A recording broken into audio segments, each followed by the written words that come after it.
अस्सलाम वालेकुम। प्रोग्राम में खुशामदीद। सबसे पहले आज की अहम खबर, ईरान और अमेरिका के दरमियान तल्खी फिर बढ़ रही है और आज ही प्रेसिडेंट ट्रंप ने ईरान को धमकी दी है कि हमारे जहाज़ का नाम नहीं उन्होंने लिया, लेकिन उन्होंने कहा कि हमारे जहाज़ तैयार हैं किसी भी वक्त जाने के लिए, और उन्होंने लफ्ज़ यूज़ किया है लॉक्ड एंड लोडेड कि हमने हमारे बम्बार तैयारे तैयार हैं और लोड हैं बिल्कुल।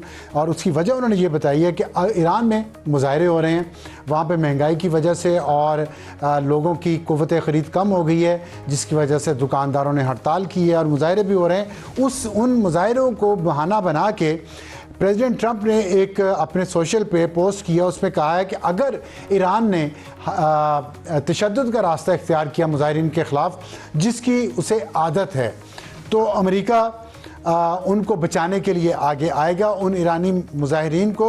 और हमने अपने we are locked and loaded ready to go कि हमने बिल्कुल तैयार हैं और जाने के लिए भी तैयार हैं।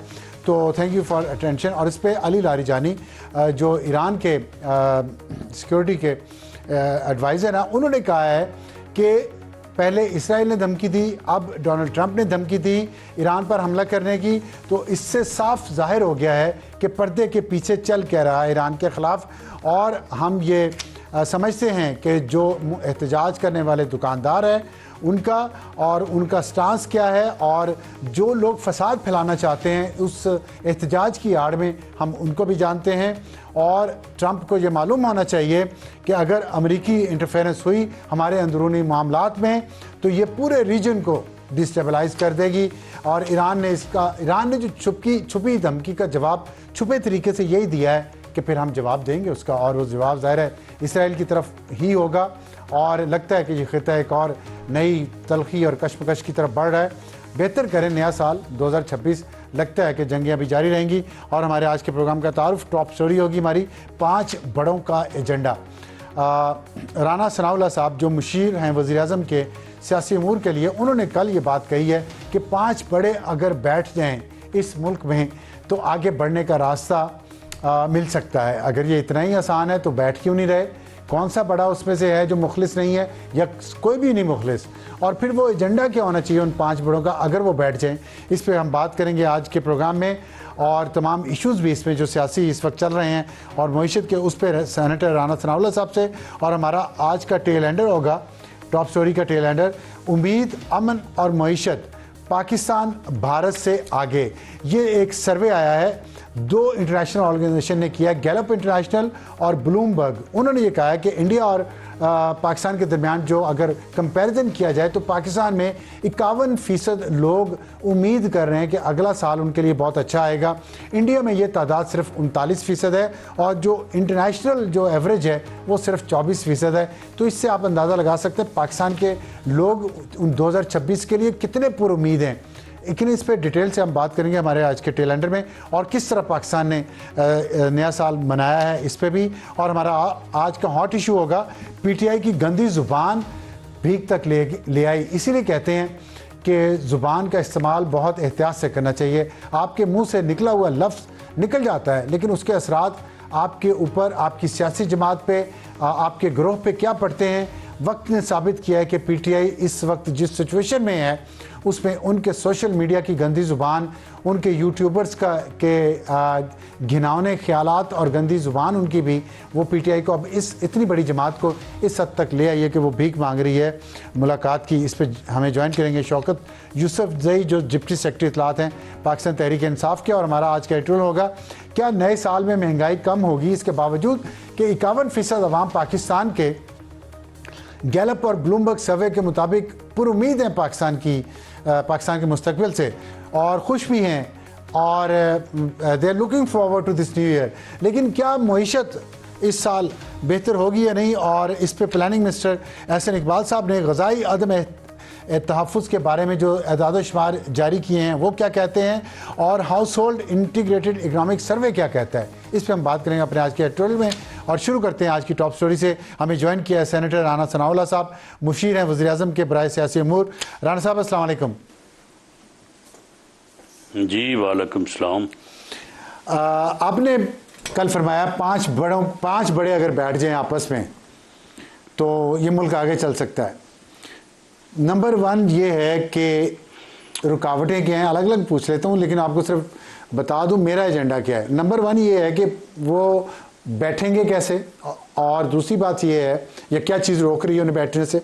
अगर वो बैठ गए तो एजेंडा क्या होना चाहिए?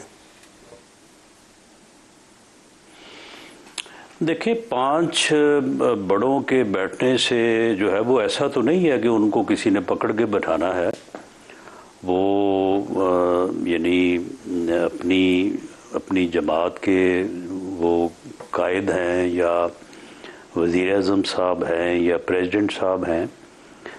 मुराद इससे ये है कि एक पार्लिमानी जमहूरी निज़ाम में जो है वो इश्यूज़ ना भी हों तब भी गवर्नमेंट और अपोजिशन का जो है वो आपस में जो है वो राब्ता और आपस में जो है वो डायलॉग होना चाहिए।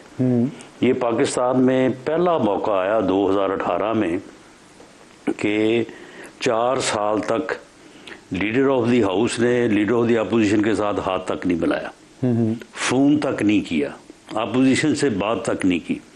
वरना पार्लिमानी जमहूरी सिस्टम में किसी मुल्क में ये तसव्वुर नहीं किया जा सकता कि ऐसे भी हो सकता है। तो जब इश्यूज़ हों तो इश्यूज़ के ऊपर जो है वो जब तक डायलॉग ना हो तो इश्यूज़ रिजॉल्व नहीं हो सकते। और जब वज़ीर आज़म ने 3 मरतबा बल्कि उससे भी ज़्यादा जो है वो ऑफ़र किया है अपोजिशन को और उन्हें कहा है कि बैठे डायलॉग करें और जो पॉलिटिकल इश्यूज़ हैं उनके ऊपर हम जो है वो बात करें, उनको रिजॉल्व करें, ठीक है, तो उसमें उस वक्त तक पेशरफ्त नहीं हो सकती, जो मेरी एक पॉलिटिकल वर्कर के तौर पे राय है। उस वक्त तक पेशरफ्त नहीं हो सकती जब तक ये हमारे 4 या 5 जो है वो कायदीन जो है जो हमारे बड़े हैं, जब तक उनमें इस बात की सोच या ये एक कंसेंसस ना हो कि डायलॉग होना चाहिए। अब इसमें सूरत ये है कि 4 में से 3 में तो ये सोच है। अच्छा, मेरी लीडरशिप ने हमेशा जो है वो थोड़ा सा इंटरप्ट, सॉरी मैं आपको इंटरप्ट कर रहा हूँ, लेकिन सिर्फ फर्दर रिकॉर्ड ये बता दें कि आपके मुताबिक ज़ाहिरा आप पाकिस्तान के एक बहुत सीनियर पॉलिटिशियन हैं और बहुत कुछ आपने ज़िंदगी में देखा हुआ है, तजुर्बा आपका, अगर आप सजेस्ट कर रहे हैं तो उसके पीछे लॉजिक तो है। वो कौन से बड़े हैं जिनकी आप बात करें, 5 बड़े? यानी देखें, मामला ये है कि अगर आप PMLN की बात करें तो हमारे कायद हैं मोहतरम मियां नवाज शरीफ, वज़ीर आज़म हैं, पीपल्स पार्टी की तरफ से जरदारी साहब हैं, और अपोजिशन में जो इस वक्त जो सूरत हाल है उसमें PTI को बिल्कुल ऑन बोर्ड या उनको नहीं। जब आप 5 बड़े कहते हैं, नाम आप बताएं, आप इमरान खान आपका मतलब है? अभी हाँ ठीक है, इमरान खान, बिल्कुल इमरान खान के बगैर PTI जो है वो कोई मुज़ाकरात नहीं कर सकती। ठीक है, भले वो इख्तियार दे दे महमूद हचकज़ई साहब को, चाहे उनकी दूसरे या तीसरे दर्जे की क़यादत जाए, वो सभी इस बात के ऊपर मुत्तफ़िक़ हैं, सभी ये कहते हैं कि डायलॉग होना चाहिए। ठीक है, लेकिन इमरान खान साहब जो है वो इस बात पे मुत्तफ़िक़ नहीं है। तो 5वें कौन है? तो ये 4 लोग जो हैं, 5वें चले उनको अगर आप ना भी डिस्कस करें तो वो सभी को पता है। अगर आप मीडिया में जो है वो इस तरह से अगर ना भी निशानदेही करें, आप इस्टेब्लिशमेंट कर लें, यानी अगर आपने 5 का नंबर पूरा करना है तो यहाँ पे इन 5 जगहों पे अगर ये फैसला हो जाए कि भी गुफ्तगू होनी चाहिए तो फिर जो है वो गुफ्तगू हो सकती है। वरना दूसरे दर्जे की, तीसरे दर्जे की क़यादत हम रोज़ मिलते रहें, बात भी करते रहें, टॉक शो में भी कहते रहें, लेकिन बात आगे नहीं बढ़ेगी मेरी जो है वो असेसमेंट के मुताबिक। अब इनमें से जो है वो 3 जगह पे तो बिल्कुल इस बात से कोई इनकार ही नहीं है। कौन सी 3 जगह सर? मियां नवाज शरीफ साहब, मियां शहबाज शरीफ साहब ने जो ऑफर की है वो सवाल ही नहीं पैदा होता कि उन्होंने वो अपनी पार्टी से, ठीक है, पार्टी लीडर से और इस्टेब्लिशमेंट को ऑन बोर्ड ना लिया। ठीक है, 3 तो ये मसला हल हो गया ना। अब आप हिसाब, क्योंकि आप एक एक नंबर का हिसाब कर रहे हैं, तो आप ये 3 तो हिसाब ठीक हो गया। फैसलाबाद से हूँ सर, तो वहाँ पे जाहिर है सूतर मंडी के करीब मैं रहता रहा हूँ, तो मैं एक एक नंबर का हिसाब तो करूँगा। तो आप कह रहे हैं कि नवाज शरीफ, शहबाज शरीफ, जरदारी साहब, ये तो हाँ जी, आप आ जाए दूसरे। नहीं, सुन लेना। यानी वजीर आजम ने जो 3 मरतबा on the floor of the house offer की है, कैबिनेट इजलास में अभी ये 2 हफ्ते पहले जो है वो रिएटरेट किया है, यौम आज़ादी पे जब उन्होंने कहा कि आए मिसाक इस्तेहकाम पाकिस्तान के लिए बैठे, हम बात करें, अस्करी क़यादत सारी साथ बैठी थी, तो वज़ीर आज़म ने जो ऑफ़र की है उस ऑफ़र में मियां नवाज शरीफ साहब की अप्रूवल मौजूद है और इस्टेब्लिशमेंट की भी ऑन बोर्ड है। इसके बगैर अच्छा, ये आप मतलब मेरी ये अथॉरिटी से कह रहे हैं कि एस्टेब्लिशमेंट ऑन बोर्ड है? नहीं, अपना अफसार साहब मुमकिन ही नहीं है। अच्छा, ठीक है, कि वज़ीर आज़म ये बड़ी अच्छी बात है। मैं बड़ी बात करें, हम ये सुनते रहते हैं कि एस्टेब्लिशमेंट बिल्कुल तैयार नहीं है एक दफा हाँ, वो नहीं, वो देखे, वो खुद नहीं ना बात कर सकते। हाँ, नहीं, खुद नहीं कर सकते, लेकिन खुद डायलॉग नहीं कर सकते। ये दिया जाता है कुछ लोगों की तरफ से कि जी वो तो बिल्कुल बात किसी के जरिए नहीं करता। नहीं, तसर डीजी ISPR ने क्या ये नहीं कहा कि हम कानूनी और कॉन्स्टिट्यूशनली हम तो डायलॉग नहीं कर सकते, ना हम करेंगे। हाँ, बिल्कुल सही है। लेकिन अगर सियासी जमातें जो है वो आपस में बैठ के डायलॉग करें तो हमें कोई एतराज़ नहीं होगा, बल्कि उन्होंने एक मरतबा कहा हमें खुशी होगी। तो 3 तो मसला हल हो गया ना। अब आ जाए चौथे, जरदारी साहब हैं।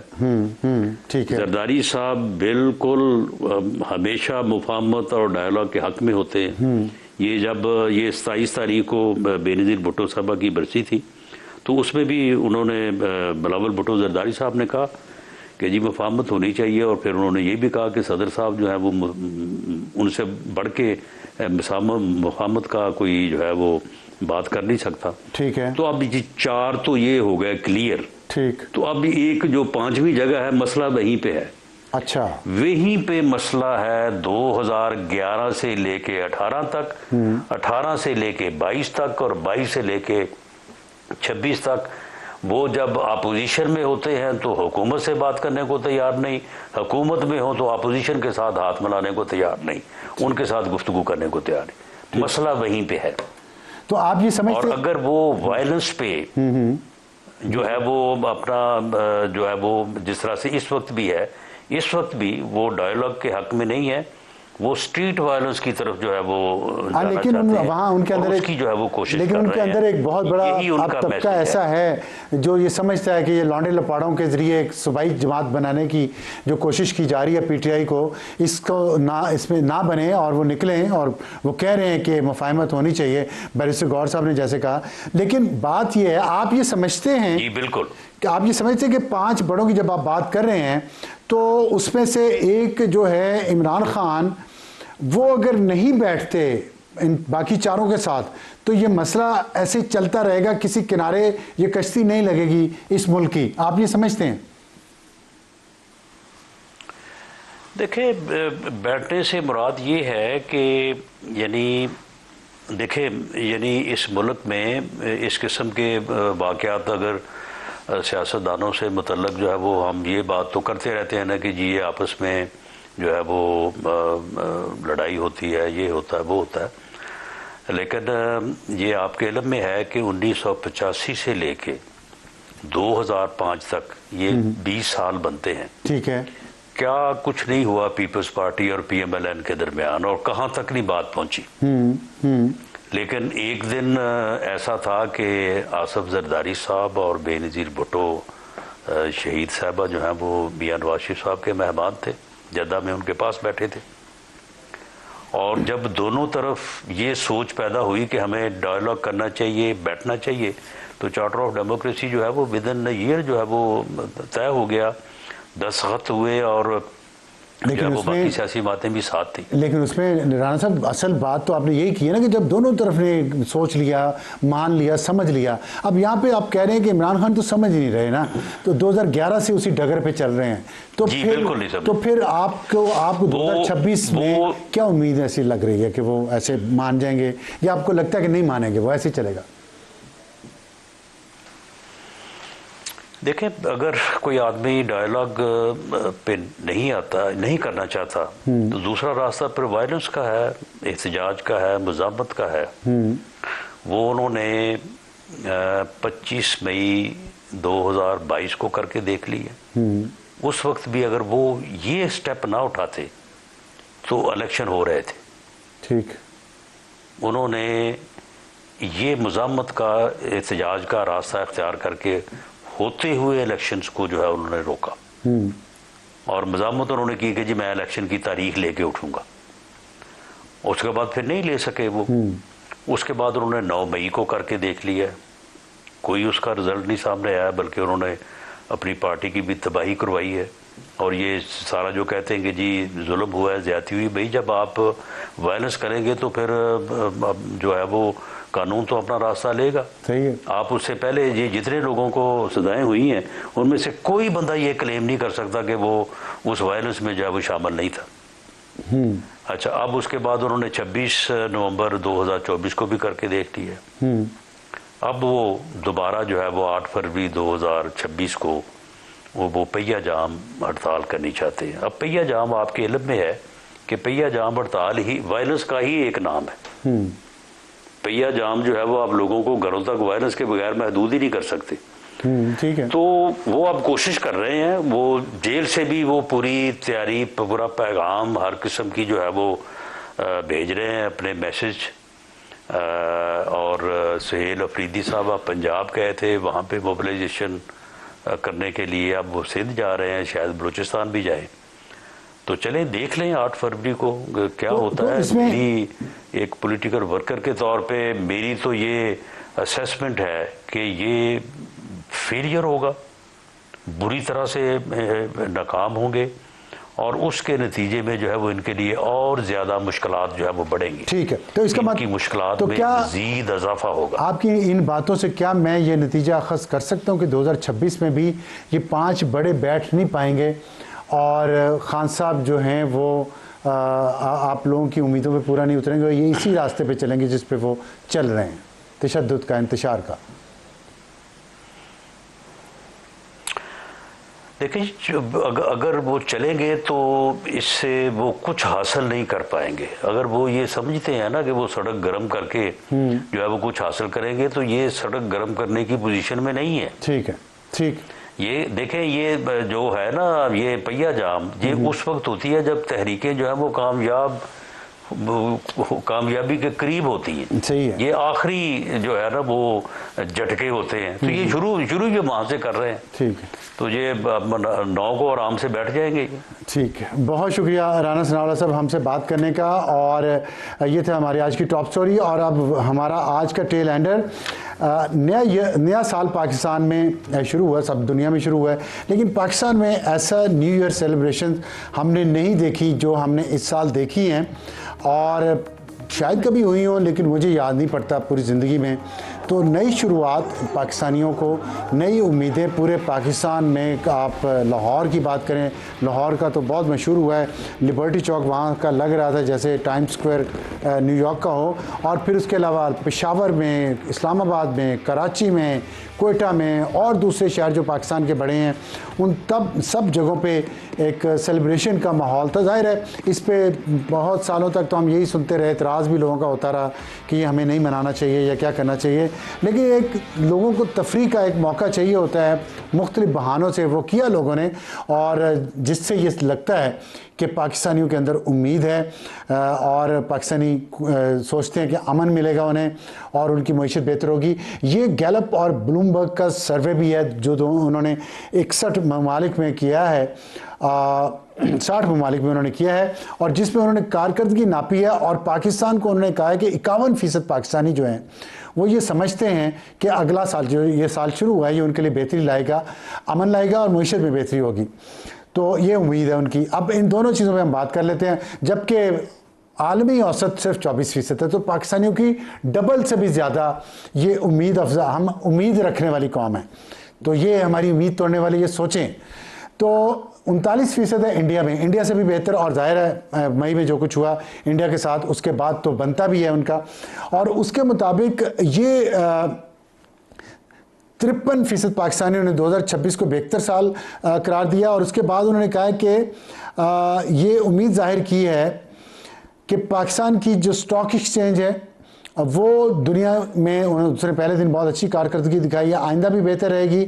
और IMF का फ्रेमवर्क उस पर पाकिस्तान अमल दरामद कर रहा है, इस वजह से स्टॉक मार्केट बेहतर हुई है। लेकिन इसके नेगेटिव इम्पैक्ट जो है वो पाकिस्तान की करेंसी पे है और पाकिस्तान के अंदर महंगाई पे है और यूटिलिटी के रेट्स, बिजली के, पेट्रोल के और गैस के बिल बहुत ज़्यादा लोगों के आ रहे हैं अभी भी। और जो आम रोज़मर्रा की अशिया हैं उनकी कीमतें बहुत ज़्यादा हैं, बेरोज़गारी बहुत ज़्यादा है पाकिस्तान में।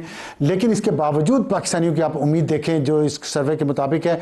और उन्होंने कहा है कि ये लहर जो है 1994 के बाद आज से तकरीबन 30 साल पुरानी बात है, उसके बाद ये बुलंद तरीन सतह पर कौमी मिजाज में आने वाली एक तारीखी और मुस्बत तब्दीली की अक्कासी करती है।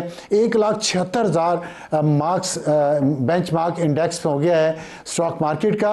और उन्होंने कहा कि 1,80,000 तक क्रॉस कर सकता है। और ये पाकिस्तान चंद ग्लोबल साउथ ममालिक में है जहाँ पे लोगों का मईशत पर एतमाद मगरबी ममालिक के लोगों की बनिस्बत बढ़ गया है और रिकॉर्ड रेवेन्यू वसूली हुई है। लेकिन उसमें बहुत बेहतरी की गुंजाइश है और मईशत में बहुत बेहतरी की गुंजाइश है। उम्मीद ये है कि इस सर्वे के मुताबिक जो लोगों की उम्मीद है उसी उम्मीद के मुताबिक हुकूमती पॉलिसियां भी चलेंगी और मैंने जिन एरियाज़ का जिक्र किया है उस पर बेहतरी आएगी। तो ये था हमारा आज का टेलैंडर और वक्त है ब्रेक के बाद हमारा आज का हॉट इशू। प्रोग्राम में दोबारा खुशामदीद। हॉट इशू हमारा आज का PTI की गंदी जुबान भीख तक ले आई। ये बात क्यों हुई है? इस वजह से हुई है कि अली मोहम्मद खान साहब ने एक ट्वीट किया है, जो PTI के सीनियर रहनुमा है। उन्होंने कहा सियासत तो इबादत है, इसे गाली मत बनाएं। और फिर उन्होंने जब दलील हो तो गाली की ज़रूरत नहीं पड़ती और आवाज़ वही ऊंची करता है जिसकी बात में वज़न कम हो। और भी बहुत कुछ लिखा है। लेकिन ये बात क्यों कही? इसलिए कि बैरिस्टर गौहर जो चेयरपर्सन है पाकिस्तान तहरीक इंसाफ के, और उन्होंने क्या कहा कल, ये ज़रा सुनिए। मुलाकात की जो भीख हम मांग रहे हैं, दूसरों के साथ साथ इसमें अपनों का भी हाथ है। जी, शौकत यूसुफजई साहब ने हमें ज्वाइन किया है, डिप्टी सेक्रेटरी इत्तलात हैं पाकिस्तान तहरीक इंसाफ के। शौकत साहब बहुत मुबारक हो, आपको ओहदा मिला है पार्टी का नया। और ये बताइएगा, ये जो अभी हमने बात की है कि अली मोहम्मद खान साहब भी कह रहे हैं कि गाली मत बनाएं सियासत को, हमने देखा गालम गलोच हुई। और अब बैरिस्टर गौर साहब ने कहा है कि भीख मांगने तक आ गए हैं मुलाकात के लिए। लोगों का, बहुत ज़्यादा लोगों का ये ख्याल है और पार्टी के आपके के अंदर भी लोगों का ख्याल है कि जो PTI के यूट्यूबर्स, स्पोर्टर्स, डिजिटल मीडिया पे और रहनुमा हैं, ये चंद एक, उनकी वजह से आज पार्टी इस स्टेज तक आ गई है। आप क्या कहेंगे? कैसे डिफेंड कर सकते हैं आप? हाँ, बिस्मिल्लाह, बहुत शुक्रिया। मुझे डिफेंड करने की जरूरत ही नहीं है। वो हमारे चेयरमैन हैं, वो ये सोच रहे हैं कि इमरान खान की पॉलिसी से डिबेट हो रही है पार्टी, और तो उनकी ही रिस्पॉन्सिबिलिटी है कि वो पार्टी को अपने राह पे डाल दे जो इमरान खान चाहते हैं या इमरान खान की जो हिदायत है। तो आई थिंक एक चीज तो बड़ी क्लियर है कि उन्होंने जो हमारे CM हैं सुहेल अफरीदी, उनके हवाले किया है कि आप स्ट्रीट मूवमेंट शुरू करें, और वो उसकी तैयारी पे लगे हुए हैं। और जो बैरिस्टर गौहर साहब हैं, उनको ये हिदायत है कि आप जो हुकूमत के साथ अगर मुज़ाकरात हो रहे हैं तो वो अचक से हिसाब करें। तो बाकी अब देखें, बैरिस्टर गौहर साहब ने शिकायत तो की है। तो कैसे हो सकता है ये दोनों काम साथ साथ कैसे हो सकते हैं? Talk shoot. अभी हम राना सनाउल्लाह साहब से बात कर रहे थे, उन्होंने कहा था कि बात तो हो सकती है अगर बैठ जाए साथ, लेकिन ये जो आपने पहिया जाम हड़ताल की कॉल दी है उसके मौजूदगी में बात कैसे हो सकती है? और एक और जो व्यू है वो राना सनाउल्लाह साहब का नहीं, लेकिन और व्यू है वो ये कि ट्रांसपोर्ट पाकिस्तान की जो है उस पे ज़ाहिर है डोमिनेट करती है पख्तूनख्वा के लोग, और आप पहिया जाम हड़ताल के ज़रिए पाकिस्तान तहरीक इंसाफ को मज़ीद एक पख्तून जमात बनाते जा रहे हैं मुसलसल पूरे पाकिस्तान में। क्या ये तासुर दुरुस्त है? ख़ास तौर पे जब हम पोस्टर देखें जो आपने सिंध कराची के लिए पीटीआई ऑफिशियल ने जो जारी किया है 9 जनवरी के जलसे का, उसमें वो 3-4 लड़के हैं, पार्टी का कोई और सीनियर लीडर नज़र ही नहीं आ रहा, और बस वही अब छा गए हैं और आप लोग सब बैठे रोटियां लगा रहे हैं। ये क्या चक्कर है? नहीं देखिए, पहली बात तो ये है ना कि हमें ये कहा जाता है कि जी एक तरफ मुज़ाकरात की बात करते हैं, दूसरी तरफ ये हड़ताल की तरफ जाते हैं। तो देखिए हमारे पास क्या ऑप्शन है? हमें तो कोई सियासत के लिए स्पेस भी नहीं मिल रहा है ना। नहीं बैठे ना, बात हमारे करें। सीएम गए पंजाब में उनके साथ जो सलूक हुआ, उन्होंने जो जुबान इस्तेमाल की वो भी आपके सामने है। तो देखिए, और बात तो नहीं, इमरान खान ने देखिए, करनी है ना, तो बात तो दोनों इमरान तरफ से खान हुई ने। है ना। अगर आप उधर देखिए, इश्तियाल जो दिलाया गया वो उस्मा बुखारी साहिबा और बाकी जो लोग हैं उनकी तरफ से इश्तियाल दिलाया गया, उस इश्तियाल में यहाँ से जवाब आया, फिर हमारे जो वज़ीर इत्तला साहब उन्होंने फिर माजरत भी कर ली। तो ये तो एक सिलसिला जारी है। आप देखिए, माजरत करने से तो अगर आप बात नहीं स्पेस बनती ना, नहीं फिर देंगे, दोबारा भी कह दिया, माजरत भी कर ली। यहाँ चक्री पे उन्होंने कुछ अजीब से अल्फाज बोले वज़ीर दाखिला के बारे में, वहाँ जाके वज़ीर आला के बारे में बोलते रहे, अभी भी बोल रहे हैं। देखिए मैं ये कह रहा हूँ कि देखिए साहब दोनों तरफ से ये चीजें नहीं होनी चाहिए। हाँ ठीक है, लेकिन लेकिन ये क्या शुरू करने वाले का कसूर ज्यादा होता है, ये आपको पता होना चाहिए। दिलाता है, जिम्मेदारी उस पर आयद होती है ना कि वो क्यों इश्तिहाल दिला रहा है, उसका मकसद क्या है। दूसरी जो आपने कहा ना कि आप क्यों उस तरफ जा रहे हैं, तो हमारे पास चूंकि ऑप्शन नहीं है, हमें स्पेस नहीं दिया जा रहा, मुलाकातों पे पाबंदी है, मुज़ाकरात भी नहीं हो रहे हैं, हम किस चीज का इंतजार कर रहे हैं? मतलब हम मुज़ाकरात के लिए इमरान खान ने टीम बना दी है, उनके साथ मुज़ाकरात नहीं हो रहे हैं।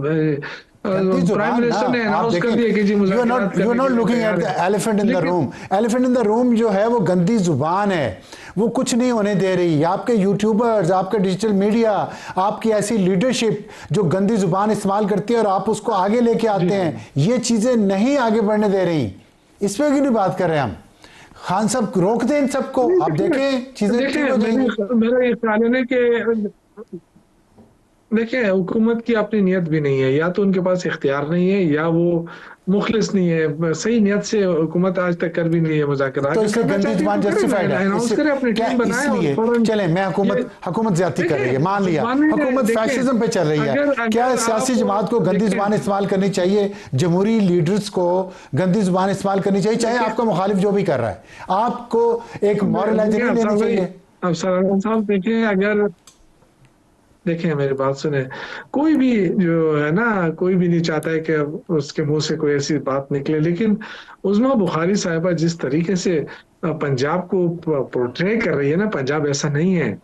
पंजाब में बड़े अच्छे लोग रहते हैं, पंजाब कदरदान लोग रहते हैं, मेहमान नवाज लोग रहते हैं, लेकिन उन्होंने जिस अंदाज से ये कहा कि जी आए यूरोप दिखाएं, तो फिर यूरोप बंद क्यों किया? जहां सीएम जाता था वहां पहले से दुकानें बंद, जहां वो खाने पीने जा रहा है वो स्ट्रीट ही बंद। तो ये गंदी, इसका गंदी जुबान से क्या था? ये जो आप बातें कर रहे हैं, इसमें इसका जवाब गंदी जुबान था। देखें आप अली मोहम्मद खान साहब ये बात कर रहे हैं। अच्छा, दूसरी बात ये कि यही लोग जो हैं, आपने कहा पंजाब में अच्छे लोग भी हैं, ठीक है आपकी बात कर रहे थे कि, लेकिन पीटीआई में बहुत अच्छे और सीनियर लोग हैं। ये सिर्फ 4 लोग पोस्टर्स पे क्यों हैं? जो सिंध का दौरा होना है कराची के, 4 लोग हैं पोस्टर पे। क्या वाकई इसको लिसानी जमात बनाने का तहिया कर लिया आप लोगों ने पीटीआई को, कि ये सिर्फ पख्तूनख्वा की जमात के तौर पे जानी जाए? नहीं,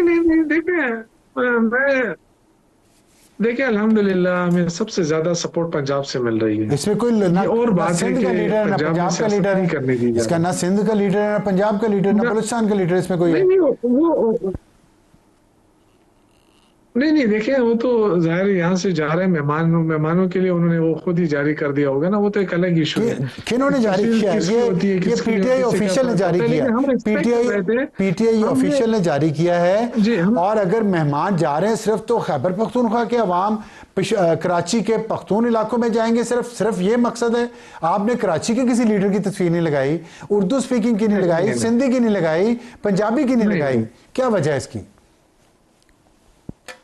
देखिए जो जा रहे हैं यहाँ से उन्हीं की लगेगी ना, वहाँ लोकल लोग तो हैं वो पंजाब से अपने क्यों नहीं लिए जा रहे? छाप सकते हैं जो पंजाब भी पीटीआई होगा तो नहीं पीटीआई है। का सबसे ज्यादा वोट तो नहीं, पंजाब में है, देखिए ये तो पंजाब से सीएम क्यों का नहीं लोग दौरा जा है रहे सिंध ना, में? देखिए मेरी बात सुने, ये तो नहीं नहीं नहीं नहीं नहीं नहीं सर साहब, देखिए फिर तो हमें भी जाना चाहिए था ना, लेकिन ये सीएम का दौरा है, सीएम अपने साथ किन को ले जाना चाहता है ये तो उनका अपना इख्तियार है ना, ये कोई देखिए ना नहीं ऐसे ना करें। ये तो कोई खान पार्टी की लीडरशिप कौम, बाकी तो नहीं है उन्होंने ना, कहा खान सीएम की का अपना दौरा है। उन्होंने कहा खान का हुक्म स्ट्रीट मूवमेंट, खान की कौम तैयार रहे, अपना हक और अपना लीडर वापस छीन कर ले। तो ये सिर्फ खैबर पख्तूनख्वा ने करना है?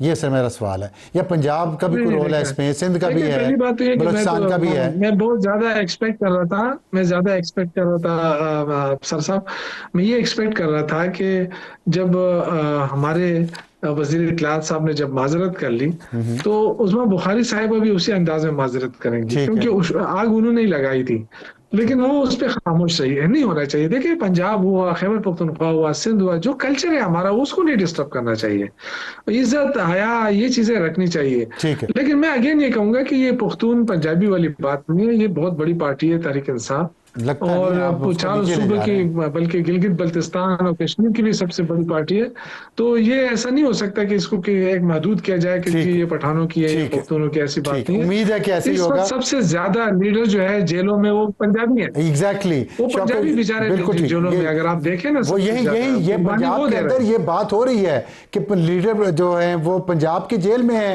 खैबर हम तो पख्तूनख्वा, मानते ये हैं बात उनको हुई भी कुर्बानी, है, अभी लाहौर के हम दौरे में भी ये कुर्बानी बात हुई मानते है। हैं, इसलिए तो हम कहते मानते हैं हैं, कि इसीलिए पंजाब के तस्वीरें तो उनकी नहीं कैंसर इस्तेमाल हो रही। यास्मीन उस्मा राशिद की बुखारी, तस्वीर क्यों नहीं है, शाह महमूद कुरैशी की क्यों नहीं है, हुमायूं गौहर की क्यों नहीं है? खैर चलें, ये आपकी मर्जी, आपकी पार्टी है। वक्त ब्रेक का नहीं देखिए ये तो अभी, देखिए ये तो जी जी आप बात मुकम्मल कर लें। अभी अभी तो देखे ना, अभी तो पूरी तरह तहरीक शुरू नहीं है, ये तो सिर्फ सीएम साहब जा रहे हैं, दौरे कर रहे हैं, वो इंशाल्लाह प्लेटफॉर्म बनाएंगे, और उसके बाद जब सीएम दूसरी साहब क्यादत जाएगी सबकी तस्वीरें होंगी, ठीक है। तस्वीरों का कोई इशू नहीं है। बहुत शुक्रिया शौकत यूसुफ से हमसे बात करने का, और उम्मीद है कि तस्वीरों का मसला नहीं होगा, लेकिन है पार्टी के लोग तो बात कर रहे हैं, ये पार्टी जाने उनके लोग जाने। वक्त से ब्रेक के बाद वापस आएंगे तो आज का एडिटोरियल। और वक्त हमारे आज के एडिटोरियल का, नए साल की बातें हो रही हैं, तो नए साल में क्या महंगाई कम होगी या नहीं, ये है वो सवाल जो तमाम पाकिस्तानियों के जहन पर है, और बेरोज़गारी भी कम होगी कि नहीं होगी। 1 जनवरी को एक रिपोर्ट, एक सर्वे लॉन्च हुआ है, household integrated economic survey, जो किया है launch planning minister Ahsan Iqbal साहब ने। उसमें से 2 चीज़ें हमने ली हैं जिस पे फोकस करने की ज़रूरत बहुत ज़्यादा है, जिसका ताल्लुक डायरेक्ट जुड़ा है लोगों के रहन सहन से और उनकी ज़िंदगियों से। एक तो ये कि पाकिस्तान में स्कूल ना जाने वाले बच्चों की तादाद में कमी आई है, लेकिन ये काफ़ी नहीं है, और शरह ख्वानगी इस वक्त भी सिर्फ 63% है, जिससे पाकिस्तान बहुत तेज़ी के साथ तरक्की नहीं कर सकता। और इस सर्वे के आदाद व शुमार के मुताबिक स्कूल ना जाने वाले बच्चों की तादाद 26 मिलियन से कम होकर 20 मिलियन यानी 2 करोड़ पर आ गई है। 2 करोड़ 60 लाख थे पहले जो नहीं जाते थे, 60 लाख स्कूलों में चले गए हैं पूरे पाकिस्तान में, 2 करोड़ अभी भी बाहर हैं, और ये गलियों में फिरते हैं और मुख्तलिफ मुजरमाना जहन के लोगों का शिकार भी होते हैं, और मुल्क के यूज़फुल शहरी भी नहीं बन सकते। इनको स्कूल भेजना बहुत ज़रूरी है। सिंध में ये शरह 42% से कम होकर 39%, खैबर पख्तूनख्वा में 31 से कम होकर 28%, बलूचिस्तान में 59 से कम होकर 45%, पंजाब में ये शरह 21% थी, सबसे कम थी पूरे पाकिस्तान में, और अभी भी सबसे कम है, लेकिन ये इतनी ही है, इससे कम नहीं हुई। हालांकि कम होनी चाहिए थी पंजाब में जितना काम हो रहा है, ये बड़ी एक अजीब सी बात है। तो खैर इस पर पंजाब हुकूमत को सोचना चाहिए। और ना जाने की, स्कूल ना जाने की बड़ी वजह तालीम का महंगा होना, और या बच्चों को घर चलाने के लिए मामूली नौकरियां, मामूली तनख्वाह पर, जिसको हम चाइल्ड लेबर भी कहते हैं, वो जॉब्स करनी पड़ती हैं उन्हें, इस वजह से वो स्कूल नहीं जाते। तो ये ज़ाहिर है अगर रोज़गार बड़ों को मिलेगा तो छोटे बच्चे स्कूल जाएंगे। तो मजबूरी, इसके अलावा जो ग़िज़ाई तहफ़्फ़ुज़ है उसके अदाद व शुमार भी बड़े खौफनाक हैं। उसमें यह है कि 25% घर तकरीबन पाकिस्तान में, 1/4 आबादी दरमियाने या संगीन अदम तहफ़्फ़ुज़ का एहसास का शिकार है। अदम तहफ़्फ़ुज़, ग़िज़ाई अदम तहफ़्फ़ुज़ से मुराद ये है कि लोगों को ये यकीन नहीं होता कि अगर आज उन्होंने खाना खाया है तो कल उन्हें खाना मिलेगा या नहीं मिलेगा। इस अदम तहफ़्फ़ुज़ की वजह से बहुत सारे मसाइल हैं, नफ्सियाती भी और सोशल भी, और उसमें 25% घराने ऐसे हैं पाकिस्तान में, और सबसे ज़्यादा सिंध और बलूचिस्तान में लोग इससे मुतासर हैं। पंजाब में ये 14.4% से कम बढ़कर 22.6%, खैबर पख्तूनख्वा में 16.7 से बढ़कर 21.5%, बलूचिस्तान में ये शरह 15 थी और अब 30% हो चुकी है, और सिंध में 10 से बढ़कर 29%। Oh my God, 3 times. तो ये वो चीज़ें हैं, ये वो एरियाज़ हैं जिस पे हुकूमतों को तवज्जो देने की ज़रूरत है, ख़ास तौर पे सूबाई हुकूमतों को, जिनके पास एनएफसी के बाद, एनएफसी की डिविजिबल पूल रीडिज़ाइन होने के बाद, 18वीं तरमीम के बाद बहुत पैसा जा रहा है, लेकिन वो पैसा किधर जा रहा है अगर इन जगहों पे नहीं लग रहा तो। सोचिए। आज के लिए इतना ही। खुदा हाफिज़ एंड गुड नाइट।